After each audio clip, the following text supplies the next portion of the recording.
our reward. So just a few 8 or 9 points, but they're practical points that we can implement, inshallah. So the first one is that when we come to the masjid, we should try and make sure that we say salam to our brothers. As we told in the hadith of the Prophet ﷺ, when he was asked which type of Islam is best, and he said to feed people and to say salam to those you know and those you don't know.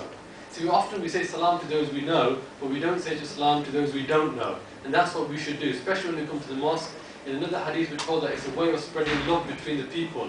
And when you've got a mosque, mashallah, people so many different backgrounds and cultures, it's important that we get to meet our brothers, we say salam, we shake hands. This kind of behavior is very important. It's good manners, it's good etiquette.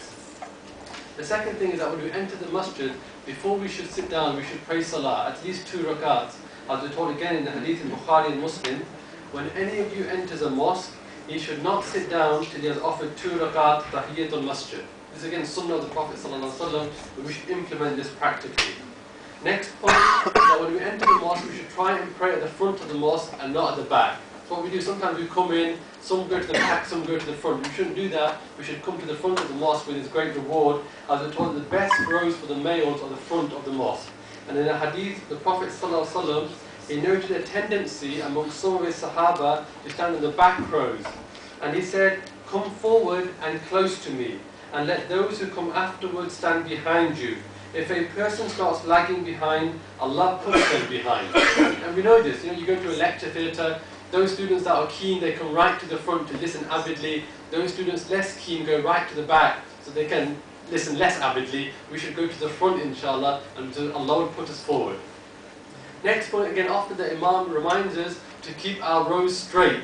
This is part of Salah. Again, the Prophet ﷺ said in Hadith Bukhari and Muslim, keep your lines straight, for keeping them straight is part of the proper observance of Salah. This is important. Some mosques you go to and the lines are really zigzag and there's quite a few space between the brother and the neck. It shouldn't be like that. The lines should be straight, they should be close, they should be tight, and that's part of Salah. Salah doesn't start just when you say Takbir, Tahdith. This is part of the proper observance of Salah. So we should carry this out, inshallah.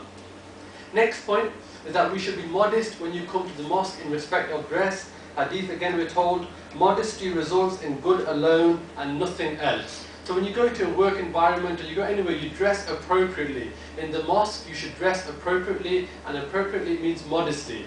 Doesn't mean you have to wear thawb or you have to wear salwar kameez. You can wear English clothing, that's okay, but it should be modest. What you shouldn't be wearing is like a short t-shirt, so when you're going to sujood, your back is showing or other parts of your body. This is inappropriate clothing. So clothing, general ruling, should be modest type of clothing when we come to the mosque. It's a sign of respect.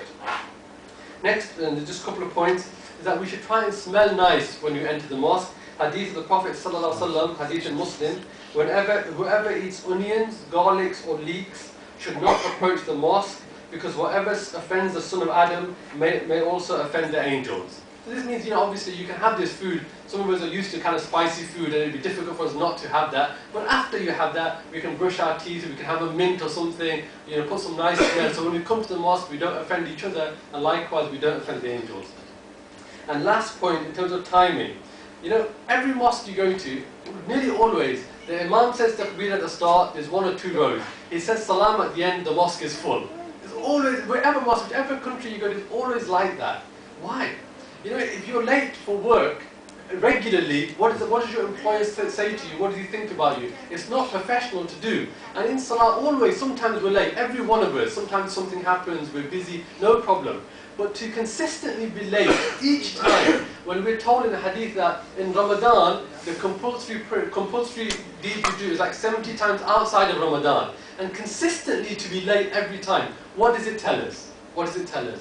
And the other thing that we notice, and alhamdulillah, we haven't noticed it today, is good, but many brothers after 4th rakat, they go and they just leave, particularly young brothers. We shouldn't try and do that, we should try and complete the salah. Obviously sometimes we're working, it's difficult, everyone has their own circumstance, but again, hadith of Rasulullah sallallahu alaihi wasallam, whoever stands in prayer with the Imam until he concludes the salah, it is recorded for him that he prayed the whole night long. So we should exert effort, inshallah, to start the salah with the Imam in Isha with the first takbir, and to end the salah when he concludes with witr, inshallah.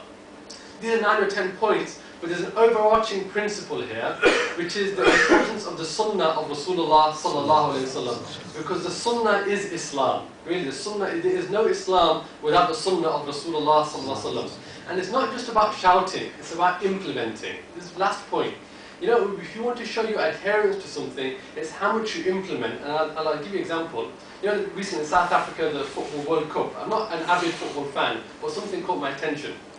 They wanted to show the greatest South African football fan. So they went to this chap, you know, in his house he had all the flags and he had those trumpet things that they blow, you know, every game he'd been to, you know, every ticket for the last 10 years. It was evident of his attraction and his love for the team. It was evident. Why? Not just because he was shouting about it, he lived it. He lived it. And so when the world's media came, they came straight to his house because it was evident that he loved his team. He'd implemented everything to show his love. Okay, it doesn't matter about talking, it's about implementing and following. That shows your attraction and your love. We love Rasulullah sallallahu alaihi wasallam, but it's not merely an emotional type of love. It must be emotional as well, but it also must be practical, that we implement his sunnah as much as we are able to in every aspect of our